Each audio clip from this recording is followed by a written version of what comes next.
맹자 가르침. 운명이 아닌 것은 없다. 다만 그 운명에 순응하되 정당하게 받아들여야 한다. 이것은 맹자가 우리에게 남긴 가르침입니다. 많은 사람들이 운명이라는 말을 들으면 두려워합니다. 마치 모든 것이 이미 정해져 있고 우리는 그저 정해진 대로 살아가야 하는 존재처럼 느껴지기 때문입니다. 하지만 맹자가 말하는 운명은 그런 뜻이 아닙니다. 운명이란 포기가 아니라 받아들임입니다. 체념이 아니라 지혜입니다. 굴복이 아니라 성숙입니다. 우리는 살아가면서 수많은 일들을 마주합니다. 어떤 것은 우리가 선택한 것이고 어떤 것은 우리에게 주어진 것입니다. 태어난 가정, 타고난 외모, 주어진 시대, 예상치 못한 만남, 갑작스러운 이별, 뜻하지 않은 사고. 이 모든 것들 속에서 우리는 질문합니다. 왜 하필 나에게 이런 일이 일어났을까? 내가 무엇을 잘못했기에 이런 고통을 겪어야 하는가? 운명이 아닌 것은 없다. 이 말은 모든 것을 운명의 탓으로 돌리라는 뜻이 아닙니다. 오히려 그 반대입니다. 이것은 우리 삶에 일어나는 모든 일들이 의미가 있다는 말입니다. 좋은 일도 나쁜 일도, 기쁨도 슬픔도, 만남도 이별도 모두 우리 삶의 일부이며 우리를 만들어가는 재료라는 것입니다. 어떤 사람은 좋은 환경에서 태어났습니다. 부유한 가정, 좋은 교육, 많은 기회. 하지만 그것을 당연하게 여기고 낭비합니다. 또 어떤 사람은 어려운 환경에서 태어났습니다. 가난한 집안, 부족한 지원, 적은 기회. 하지만 그것을 발판 삼아 더 높이 오릅니다. 차이는 무엇일까요? 바로 운명을 대하는 태도입니다. 다만 그 운명에 순응하되 정당하게 받아들여야 한다. 순응한다는 것은 무엇일까요? 그것은 현실을 부정하지 않는 것입니다. 일어난 일을 있는 그대로 인정하는 것입니다. 내가 바꿀 수 없는 것에 대해 저항하지 않는 것입니다. 가끔 우리는 이미 일어난 일을 바꾸려고 애씁니다. 그때 그렇게 하지 말았어야 했는데, 만약 다른 선택을 했더라면, 왜 하필 그때 그랬을까? 하지만 과거는 바꿀 수 없습니다. 일어난 일은 일어난 것입니다.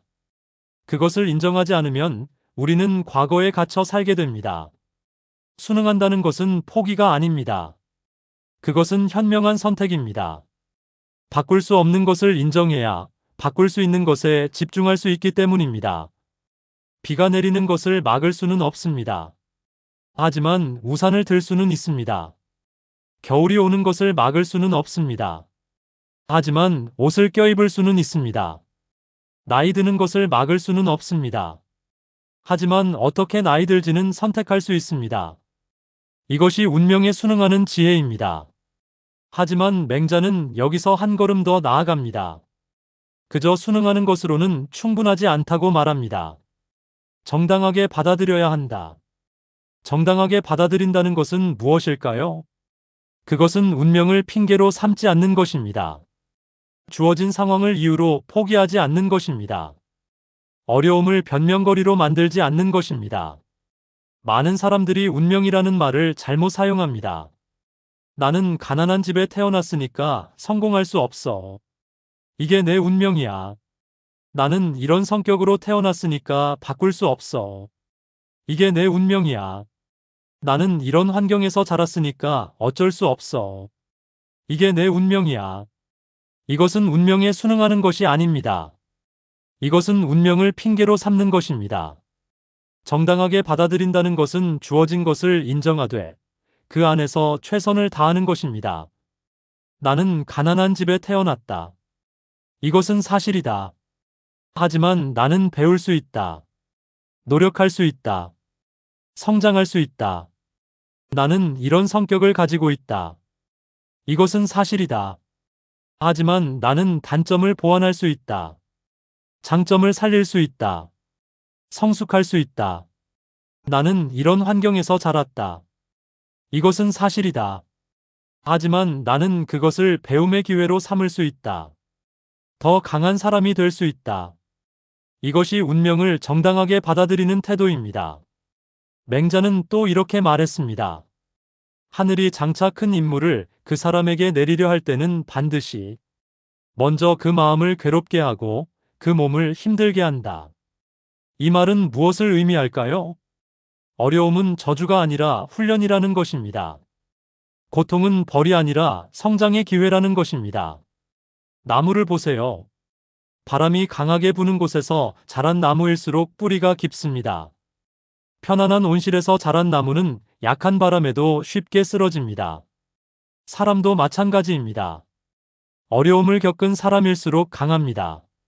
시련을 이겨낸 사람일수록 지혜롭습니다. 당신이 지금 겪고 있는 어려움은 당신을 무너뜨리려는 것이 아닙니다. 그것은 당신을 더 강하게 만들려는 것입니다. 당신이 지금 마주한 시련은 당신을 벌하려는 것이 아닙니다. 그것은 당신을 더 성숙하게 만들려는 것입니다. 하지만 이것은 저절로 일어나지 않습니다. 어려움을 겪는다고 해서 자동으로 강해지는 것은 아닙니다. 시련을 만난다고 해서 저절로 성숙해지는 것도 아닙니다. 중요한 것은 그 어려움을 어떻게 대하느냐입니다. 같은 비를 맞아도 어떤 씨앗은 썩고 어떤 씨앗은 싹을 틔웁니다. 같은 불을 만나도 어떤 것은 재가 되고 어떤 것은 강철이 됩니다. 차이는 무엇일까요? 바로 태도입니다. 운명을 정당하게 받아들인다는 것은 피해자가 되지 않는 것입니다. 왜 나만 이런 일을 겪어야 해? 세상이 불공평해. 누구는 좋겠다. 이런 생각에 빠지면 우리는 피해자가 됩니다. 그리고 피해자는 힘이 없습니다. 변화를 만들 수 없습니다. 하지만 운명을 정당하게 받아들이는 사람은 다릅니다. 이 일은 나에게 무엇을 가르치려는 걸까? 이 상황에서 나는 무엇을 배울 수 있을까? 이 어려움을 통해 나는 어떻게 성장할 수 있을까? 이런 질문을 던지는 순간 우리는 피해자에서 주인공이 됩니다. 수동적인 존재에서 능동적인 존재로 바뀝니다. 운명은 우리에게 카드를 나눠줍니다. 어떤 사람은 좋은 카드를 받고 어떤 사람은 나쁜 카드를 받습니다. 하지만 게임의 승패는 어떤 카드를 받았느냐로 결정되지 않습니다. 받은 카드를 어떻게 쓰느냐로 결정됩니다. 나쁜 카드를 받고도 훌륭하게 게임을 풀어가는 사람이 있습니다. 좋은 카드를 받고도 게임을 망치는 사람이 있습니다. 인생도 마찬가지입니다. 헬렌 켈러는 보지도 듣지도 말하지도 못하는 삶을 운명으로 받았습니다. 하지만 그녀는 그것을 핑계로 삼지 않았습니다. 오히려 그 한계를 넘어 세상에 영감을 주는 사람이 되었습니다. 링컨은 가난과 실패를 운명으로 받았습니다. 사업에 실패하고 선거에서 여러 번 낙선했습니다. 하지만 그는 포기하지 않았습니다. 결국 미국 역사상 가장 위대한 대통령 중 한 명이 되었습니다. 빅터 프랭클은 나치 수용소에 갇히는 운명을 받았습니다. 모든 것을 빼앗긴 그 상황에서도 그는 한 가지만은 빼앗기지 않았습니다. 바로 자신의 태도를 선택할 자유였습니다. 그는 그 경험을 통해 인류에게 위대한 가르침을 남겼습니다. 운명이 아닌 것은 없습니다. 하지만 그 운명이 우리의 전부를 결정하지는 않습니다. 우리는 선택할 수 있습니다.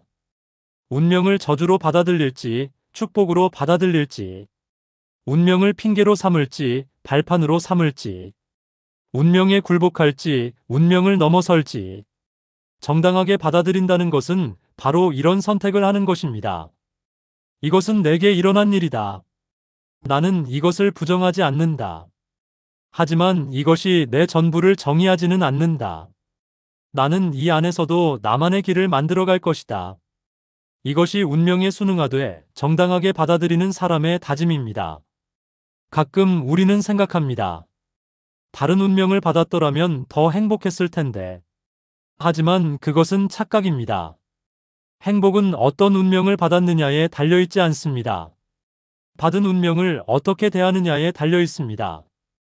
불평하는 사람은 아무리 좋은 운명을 받아도 불행합니다. 감사하는 사람은 어떤 운명을 받아도 행복을 찾습니다. 원망하는 사람은 모든 것을 저주로 만듭니다.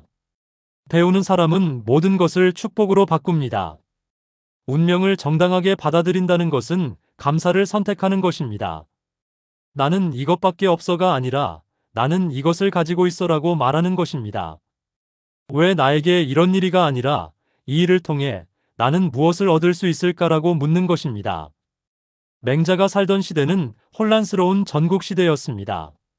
전쟁과 폭력이 끊이지 않았고 백성들은 고통받았습니다. 맹자도 이런 시대를 운명으로 받았습니다. 그는 평화로운 시대를 선택할 수 없었습니다. 하지만 그는 불평하지 않았습니다. 대신 그는 자신이 할 수 있는 일을 했습니다. 나라를 돌아다니며 왕들에게 인정을 설파했습니다. 제자들을 가르쳤습니다. 후대를 위한 가르침을 남겼습니다. 그는 자신의 운명을 정당하게 받아들였습니다. 그리고 그 운명 안에서 최선을 다했습니다. 오늘날 우리가 맹자의 가르침을 듣고 있는 것이 바로 그 증거입니다. 당신도 지금 어떤 운명을 살아가고 있습니다. 어쩌면 당신이 원했던 운명이 아닐지도 모릅니다. 당신이 선택한 운명이 아닐지도 모릅니다. 하지만 이것은 분명합니다. 이것이 당신에게 주어진 운명입니다. 그렇다면 이제 선택해야 합니다. 이 운명을 저주로 받아들일 것인가, 기회로 받아들일 것인가, 이 운명에 무릎 꿇을 것인가, 이 운명을 딛고 일어설 것인가, 이 운명을 핑계로 삼을 것인가, 이 운명을 발판으로 삼을 것인가. 운명이 아닌 것은 없습니다. 하지만 운명이 전부는 아닙니다. 운명은 시작점일 뿐입니다. 도착점은 당신이 정합니다. 운명은 재료일 뿐입니다. 작품은 당신이 만듭니다. 운명은 질문일 뿐입니다. 답은 당신이 찾습니다. 다만 그 운명에 순응하되 정당하게 받아들이십시오. 바꿀 수 없는 것은 인정하되 바꿀 수 있는 것에 집중하십시오. 주어진 것은 받아들이되 그 안에서 최선을 다하십시오. 운명은 존중하되 운명에 갇히지는 마십시오. 오늘도 맹자학교에 함께해 주셔서 고맙습니다. 당신의 운명은 당신을 정의하지 않습니다. 당신이 그 운명을 어떻게 대하느냐가 당신을 정의합니다. 운명을 원망하지 마십시오. 운명을 핑계로 삼지 마십시오. 대신 운명을 딛고 일어서십시오. 운명을 넘어서십시오. 그것이 운명을 정당하게 받아들이는 사람의 삶입니다. 내일도 마음을 깊게 하는 이야기로 찾아오겠습니다.